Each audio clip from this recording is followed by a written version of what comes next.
ഇന്ന് പെരുന്നാളായിട്ട് അപ്പുറത്തെ വീട്ടിലെ ആന്റി ബിരിയാണി കൊണ്ടുവരുമല്ലോ. ഡിങ്ക ഡിങ്ക. സമയം എത്രയായി? 12 മണിയായോ? കൊണ്ടുവരാൻ സമയമായല്ലോ. ഇനി അഥവാ കൊണ്ടുവരൂല്ലേ?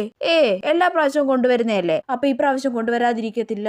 പക്ഷെ ആ മീൻകാരൻ ഞാൻ പുറത്തിറങ്ങുന്നതിന് മുന്നേ സ്പീഡിൽ ഓൺ അടിച്ചിട്ട് പോയി, ഇല്ലെങ്കിൽ കുറച്ച് മീൻ വാങ്ങിക്കായിരുന്നു. അയ്യേ, ഇന്ന് ബിരിയാണി കിട്ടുമ്പോ പിന്നെന്തിനാ മീൻ? അപ്പൊ ഇന്ന് ബിരിയാണി വരൂല്ലേ? അമ്മ അതിനെ കുറിച്ചൊന്നും പറയുന്നില്ലല്ലോ. പക്ഷെ സാമ്പാർ ആക്കട്ടെ എടി, ചോറ് കഴിക്കത്തില്ലേ നീ? അയ്യേ, എനിക്കൊന്നും വേണ്ട സാമ്പാറും തേങ്ങയൊന്നും. ഞാനിന്ന് ബിരിയാണി മാത്രം കഴിക്കൂ. പോ എടി, സാമ്പാർ വെക്കട്ടെ, നീ ചോറ് കഴിക്കത്തില്ലേന്ന്. അമ്മ ഇന്ന് പെരുന്നാളായിട്ട് അപ്പുറത്തെ ആന്റി ബിരിയാണി കൊണ്ടുവരത്തില്ലേ? ആഹാ മോൾ, അതും കാത്തി ഇവിടെ ജനലിന്റെ അടുത്ത് വന്ന് ഒളിച്ചു നിൽക്കുവാണോ? അവർ ഈ പ്രാവശ്യം കൊണ്ടുവരത്തൊന്നുമില്ല. മര്യാദയ്ക്ക് സാമ്പാർ കൂട്ടി ചോറ് കഴിക്കാൻ നോക്ക്. അല്ല പിന്നെ എനിക്ക് ബിരിയാണി വേണം, ഞാൻ കുറെ ആഗ്രഹിച്ചതാ.